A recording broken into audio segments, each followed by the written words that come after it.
She was 9 years old the afternoon a man in the street called her beautiful, and she would remember it as the best and the worst day of her life. Best, because no one had ever looked at her that way. Worst, because it set in motion the day she was sold. This is the story of a fisherman's daughter with strange gray eyes, carried away from a village on the sea and into a locked wooden house in Kyoto, where little girls were bought and broken, and, if they were very lucky or very cunning, remade into living works of art. Her name will change. Her whole world will change. But one thing never will. A single act of kindness from a stranger, which she will chase for the next 30 years, all the way to a hotel window high above New York City. Watch how far one kindness can carry a person. Her name was Chiyo, and she came from Yoroido, a poor fishing village clinging to the Sea of Japan. Her house leaned so badly the family called it the tipsy house, as if it had drunk too much and could not stand straight. Inside, her mother was slowly dying. A fortune teller had once said the family's troubles were written in their very natures. Her father had too much wood in him, they said, stiff and rooted and slow, while Chiyo and her mother had too much water. Water goes wherever it likes. Water wears away even stone. And Chiyo had her mother's eyes, a pale, translucent gray, so full of water they seemed almost to shimmer. Those eyes would one day make her famous. But on the day our story truly begins, they only made her strange, a marked child in a village with nothing to offer her. One afternoon, Chiyo slipped on the wet stones by the shore and split her lip open. A well-dressed man had her carried into his seafood company to be tended, Mr. Tanaka Ichiro, the richest man she had ever stood near. He dabbed the blood, teased that she had grown an eggplant on her face, and then went quiet. He had noticed her eyes. He told her she was a beautiful girl. To a child from the tipsy house, it was like being handed the sun. She began to dream that Mr. Tanaka would adopt her, lift her out of poverty, give her a family that was not falling apart. And so she trusted him completely. That trust is exactly what would be used to take everything from her, because the kindness she thought she had found was about to be sold to the highest bidder. Soon a stern woman, the girls called Mrs. Fidget, arrived to examine Chiyo and her older sister, Satsu, pinching and prodding and inspecting them the way a buyer inspects fish. Chiyo did not understand what it meant. She was too busy dreaming of Mr. Tanaka's household, imagining herself sister to his real daughter. One day, peering through a doorway, she glimpsed something dazzling. A geisha gliding past in brilliant kimono, powdered and painted, unreal as a figure from a dream. She had no words yet for what she was seeing. She only knew it was beautiful, and that beauty like that lived in a world impossibly far from a leaning house on the sea. What she did not know was that grown men had already met, and money had already changed hands, and her dream of being adopted was a door quietly closing, not opening. The truth came on a train. With their mother too sick to rise and their father staring at the floor, the two sisters were handed not to Mr. Tanaka, but to a cold, silent man named Mr. Baku, who gripped their sleeves like a jailer and rode with them south to the great city of Kyoto. There had never been an adoption. Mr. Tanaka had simply sold them. Chiyo pressed her face to the glass as her village vanished, understanding at last that kindness could be a kind of arithmetic, and that she had been a figure in someone's sum. When the train finally stopped, the two sisters were pulled in different directions on the crowded street. Satsu was pushed back into a rickshaw, sent elsewhere, and carried off into the noise. And just like that, the only family Chiyo had left in the world was gone. Chiyo was delivered alone to an okiya, a geisha house, in Gion, the most famous geisha district in all of Japan. And there, on the stairs, she met the most beautiful woman she had ever seen, Hatsumomo, the house's star geisha, with a face like something carved for a shrine. For one breath, Chiyo felt hope. Then Hatsumomo looked at this frightened, red-eyed child and said to the man beside her, "Could you take out the garbage later?" meaning Chiyo herself. In this house, beauty and cruelty wore the same face. Hatsumomo earned the money that kept the okiya alive, which made her untouchable, which made her dangerous. She took one look at Chiyo's rare gray eyes and understood something the girl did not yet, that this ragged newcomer might one day rival her. So she decided to destroy her before she ever had the chance. The okiya swallowed Chiyo whole. She met the others who lived by its rules. A chubby girl, her own age nicknamed Pumpkin, sweet and slow and desperate to please. A limping, kind enough housekeeper called Auntie, the sharp businesswoman everyone addressed simply as Mother, and Granny, blind and vicious, quick with a pinch. Chiyo was not a daughter here. She was a servant and an investment. Every kimono she had worn, every train ticket, every meal was written down as debt she now owed the house, a debt so large a child could never hope to repay it. She scrubbed floors, emptied chamber pots, and swallowed insults. The one bright thread was the thought of her sister somewhere in this same enormous city.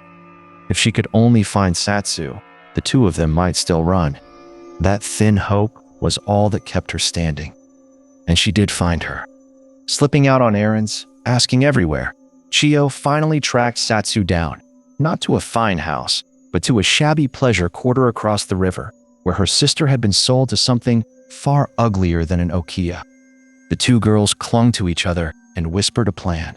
On a chosen night, they would both run, meet in the dark, and disappear north toward home. For the first time since the train, Chiyo had a future she had chosen for herself. All she had to do was get out of the okiya undetected and reach the meeting place. But Hatsumomo had been watching the strange-eyed girl very closely, and Hatsumomo never wasted a weakness she could use. Hatsumomo's trap was elegant. She woke Chiyo one night and, dangling word of Satsu as bait, ordered her to take a brush loaded with ink and ruin a breathtaking kimono, a borrowed masterpiece belonging to a rival geisha named Mamea. "Practice your calligraphy, little Chiyo," she purred, as the black ink bled across the pale silk. Then she made the girl appear to steal a jewel as well. In one single night, Chiyo's debt to the okiya doubled and her name was blackened. Every escape route she had imagined was quietly sealed. She was now worth more trapped than free, and everyone above her knew it. Desperate, cornered, and running out of nights, Chiyo decided she could wait no longer. She would climb out over the rooftops and reach her sister the only way left to her, straight up and over. That night she crept up through the attic and out onto the tiles, the whole district glittering below her. She edged along the roofline toward freedom and slipped. She slid down the slick tiles and fell, crashing into the neighbor's courtyard. "Good heavens," someone cried. "It is raining little girls." She had broken her arm. She had broken far more than that. The escape was over before it had truly begun, and there would be no meeting her sister in the dark, no running north, no going home. She was carried back into the okiya she had tried so hard to leave, and the door closed behind her with a sound she would hear for the rest of her life. The punishment was swift. Auntie beat her, a doctor set the arm, and Mother did the cold accounting out loud. The ruined kimono, the stolen jewel, the years of debt, it had all become too much. "You will never be a geisha now," they told her. From this day, she would be nothing but a maid, working off an impossible sum until she was old. Then came the cruelest blow of all. Satsu had not waited. On the appointed night, her sister had run alone, escaped the pleasure house, and vanished. Chiyo would never see her again. Everything she had reached for, her sister, her freedom, her future, had slipped through her fingers like water, and she was about to learn there was still one thing left to lose. It came as a small package, a letter, and 2 wooden mortuary tablets. While Chiyo had been fighting to get home, home itself had ceased to exist. Her mother had died. Her father had died soon after. The village, the tipsy house, the family she had been trying to run back to, all of it was gone. She was truly alone now, a servant in a city that had bought her, with no one left in the world who even knew her real name. She stopped hoping. She simply worked and grieved and shrank down to almost nothing.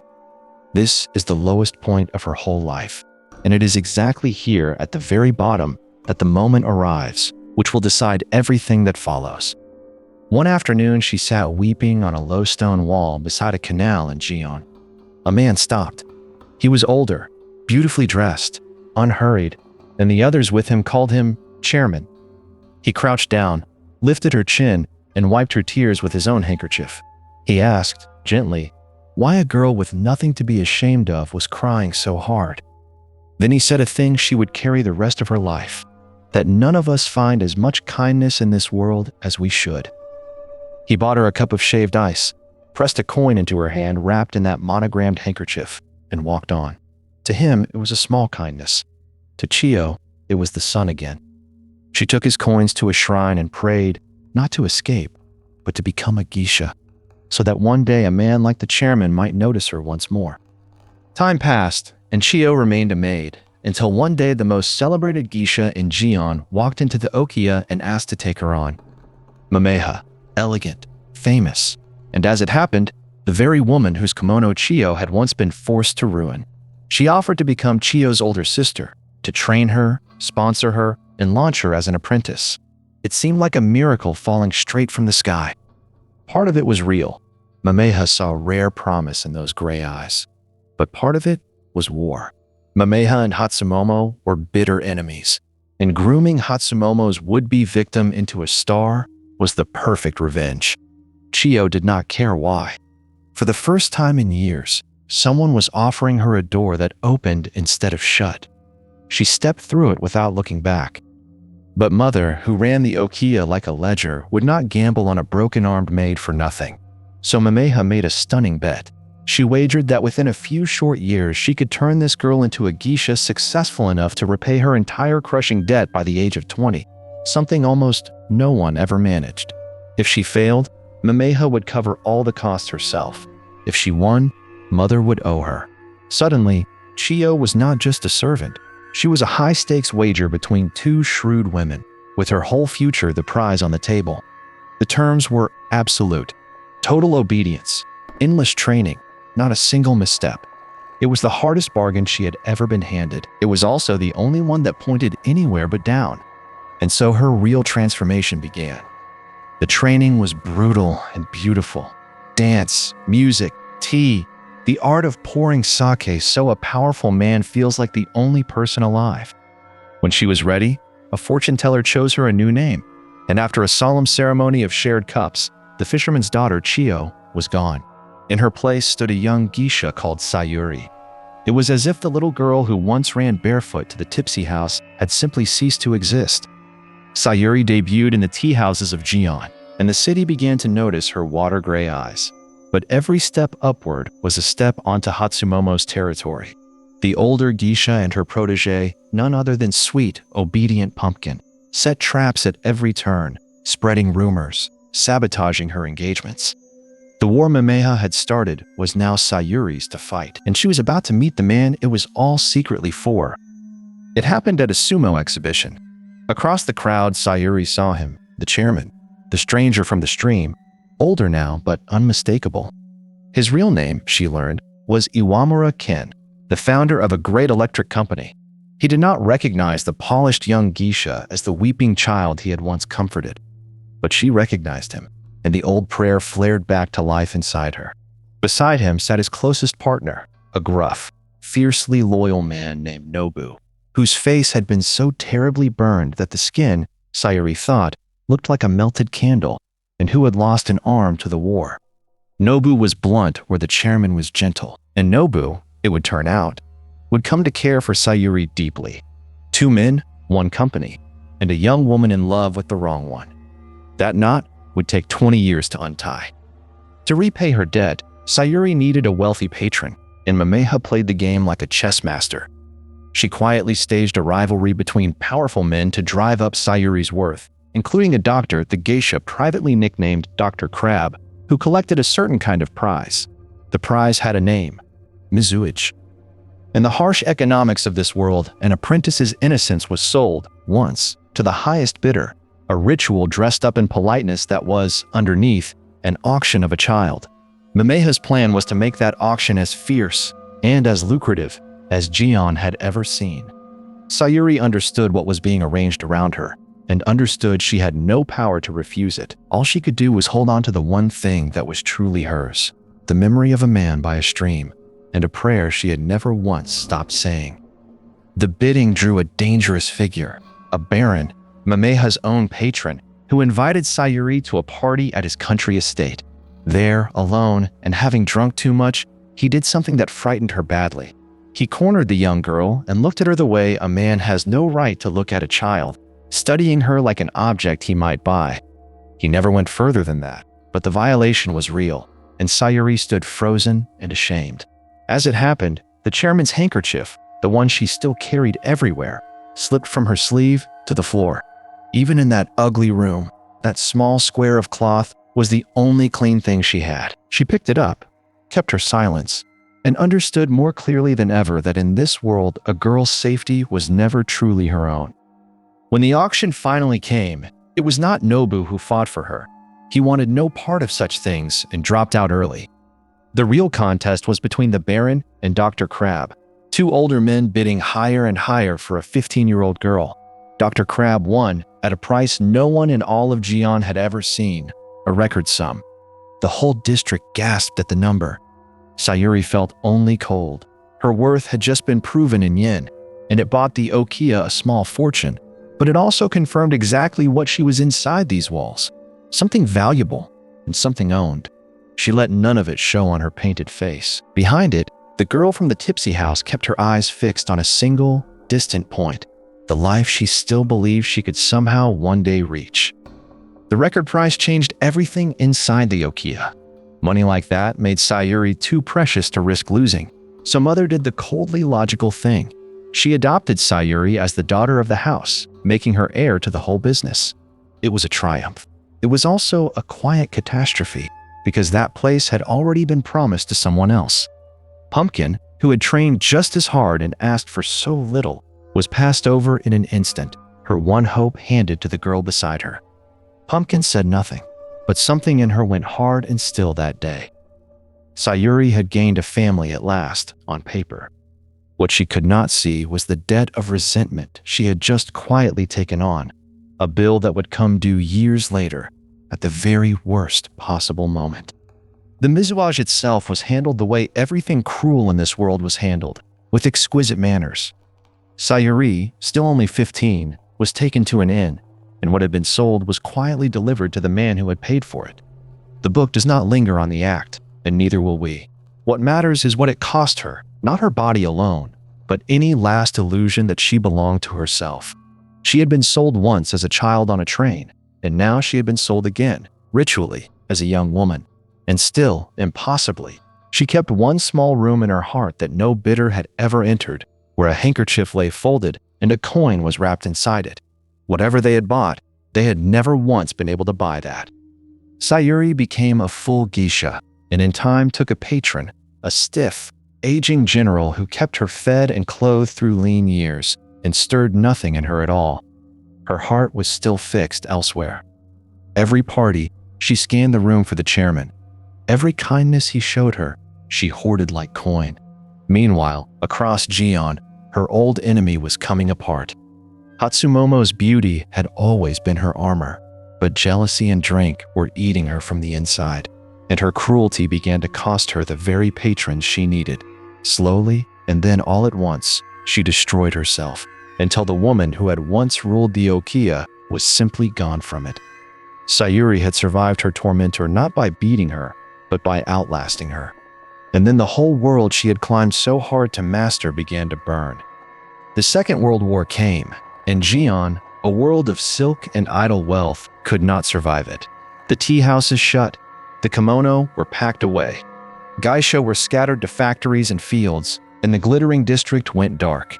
Sayuri might have been swept off into the very worst of it, except that Nobu, gruff, loyal Nobu, called in a favor and hid her safely with a kimono maker out in the countryside, where she sewed and waited out the bombs. He asked for nothing at all in return. She survived the war-stitching cloth and parachutes, her painted doll life stripped clean away, and discovered she was, underneath all of it, simply a woman who could endure. When the smoke finally cleared, the old world lay in ruins, and a new, harder chapter of her story was already waiting to begin. Slowly, Gion reopened, and Sayuri returned to it older and clearer-eyed. So did the two men who had shaped her whole life. But Iwamura Electric, the chairman's company, and Nobu's had been badly wounded by the war and needed rescuing. Their salvation depended on winning over a powerful, coarse government official everyone called the minister, whose favor could save hundreds of jobs. And they needed Geisha to charm him into it. Sayuri was pulled back into service, not for her own debt now, but for the company that belonged to the only man she had ever loved. She would have done almost anything for him. Soon, she would be asked to prove exactly how much anything could mean, because Nobu, the honorable one, had quietly decided that he wanted Sayuri for himself. This was the cruelest turn of all. Nobu, the man who had protected her, hidden her, and asked for nothing.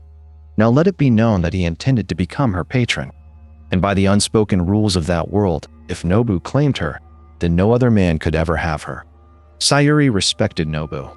She owed him her very life. But she did not love him, and being bound to him would slam the last door on the chairman forever. Worse, the chairman himself seemed to be stepping aside, even encouraging the match, as if he wanted her settled safely with his friend. She could not understand it. She only knew that the future rushing toward her was a comfortable cage, and that she would rather risk everything than step inside it willingly. So, Sayuri made a terrible, calculated gamble. If Nobu, a proud and principled man, ever saw her behaving shamefully with another man, his interest would curdle into disgust and he would let her go, freeing her at last for the chairman. On a trip to a distant island, she engineered exactly that. She lured the crude minister away in private and arranged for Pumpkin to guide Nobu to the spot at the precise moment he would see the worst of it. It was a degrading, self-wounding thing to do, and she hated every second of it, trading her own dignity to buy back her freedom. She positioned every single piece. She held her breath, and then she waited for Nobu to walk through that door and be repelled forever. But it was not Nobu who opened it. It was the chairman. Pumpkin, who had never once forgotten the day her promised place was handed to Sayuri, had brought the wrong man on purpose. Years of swallowed resentment came due in a single, devastating stroke. The one person in all the world Sayuri had schemed to protect from ever seeing her like this had seen everything. In one instant, her plan did not simply fail, it detonated in her hands, destroying the very thing it had been built to win. She believed, standing there, that she had ruined her whole life's hope with her own cleverness. She had wanted freedom from Nobu. Instead, she had shown her degradation to the man she loved. It seemed the end of absolutely everything. It was, in fact, the beginning of the truth. The fallout was immediate.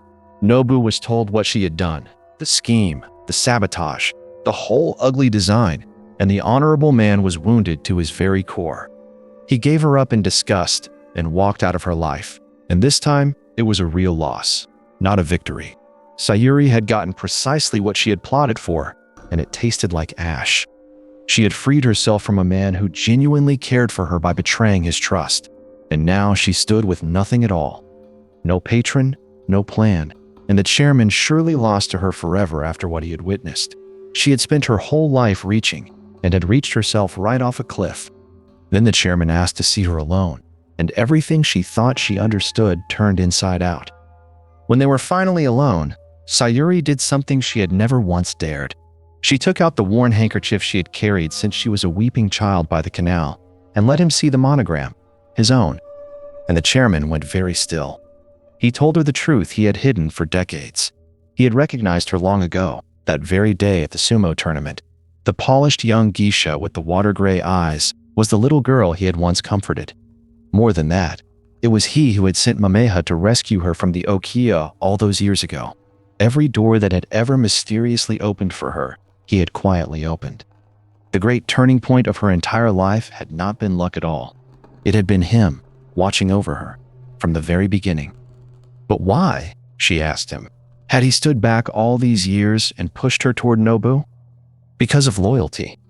Nobu had helped save the company and loved Sayuri openly. And the chairman, who owed his friend a great deal, could not bring himself to take from him the one thing Nobu wanted most. So he had buried his own feelings and let her go, year after year after year. Now, with Nobu gone by his own choice, that long debt was finally paid. Nobu gave you up, the chairman told her.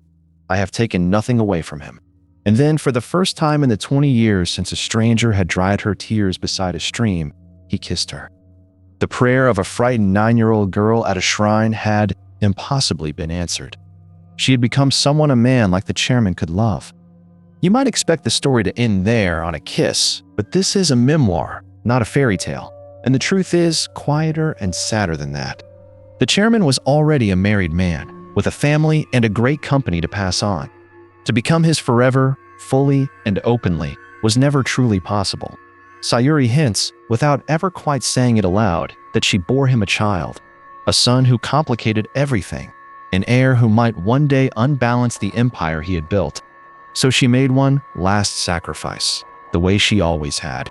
She chose to leave Japan entirely and build a new life across the ocean in New York City, removing herself so that the man she loved could keep his own world intact. Love, in her life, had never once meant getting to keep everything. It meant choosing what to give up. And so we arrive back where we began, a hotel high above New York, decades later, an old woman remembering. In America, Sayuri opened a small tea house of her very own, and the chairman came to her there again and again, remaining her companion until he died a few years on. She outlived him and the whole vanished world of Gion, and told her story at last to a listener who wrote it all down. She had been sold as a child, remade as an artist, and had spent 30 years chasing one stranger's kindness by a stream. The kindness, she would say, that all of us are owed and so rarely find. In the end, she reached it, and then had to let even that go. Our lives, she tells us, are no more permanent than a wave rising on the ocean, and all too soon, they bleed together like watery ink on paper.